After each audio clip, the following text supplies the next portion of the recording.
En Côte d'Ivoire, Alassane Dramane Ouattara s'enfonce dans la violence. Il recommence à encercler les résidences des leaders de l'opposition.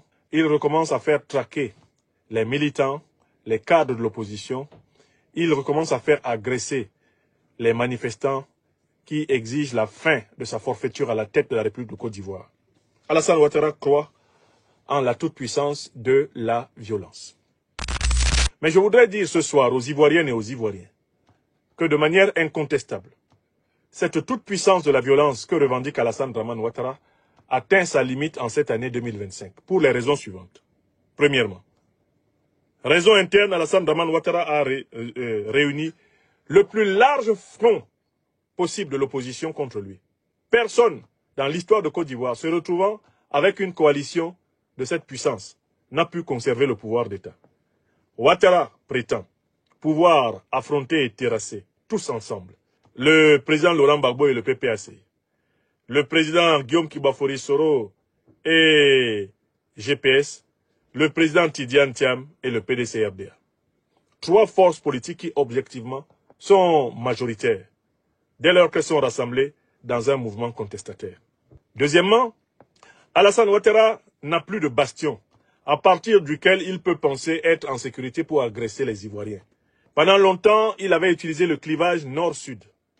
Il avait utilisé le clivage chrétien-musulman pour essayer de se donner une légitimité dans le nord et dans l'islam. Aujourd'hui, Ouattara ne possède plus cette légitimité-là, car c'est le plus grand bourreau des nordistes ivoiriens. Car Alassane Dramane Ouattara est le plus grand ennemi de toutes les religions, musulmans et chrétiens compris.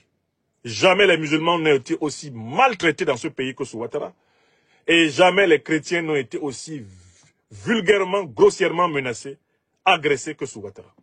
Ouattara est un individu anti-religieux, c'est un ennemi du monothéisme, c'est un ennemi de la transcendance, c'est un ennemi de Dieu. C'est un serviteur de Shaitan.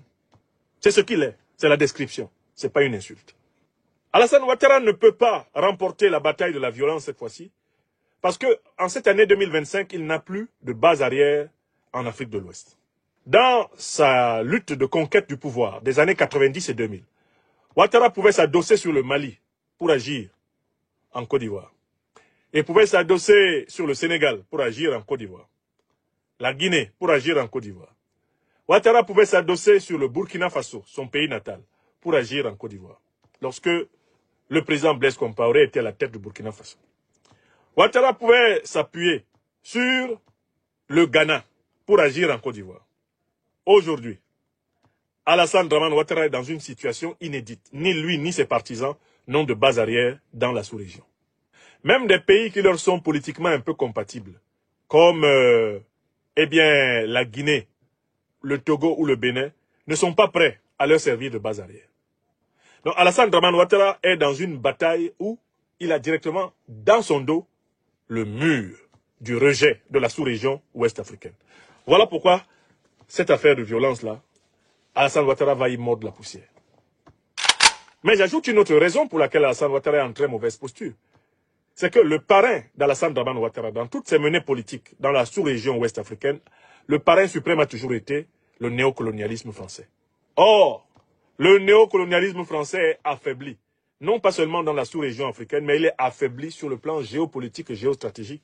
Il est affaibli par une crise politique interne aiguë.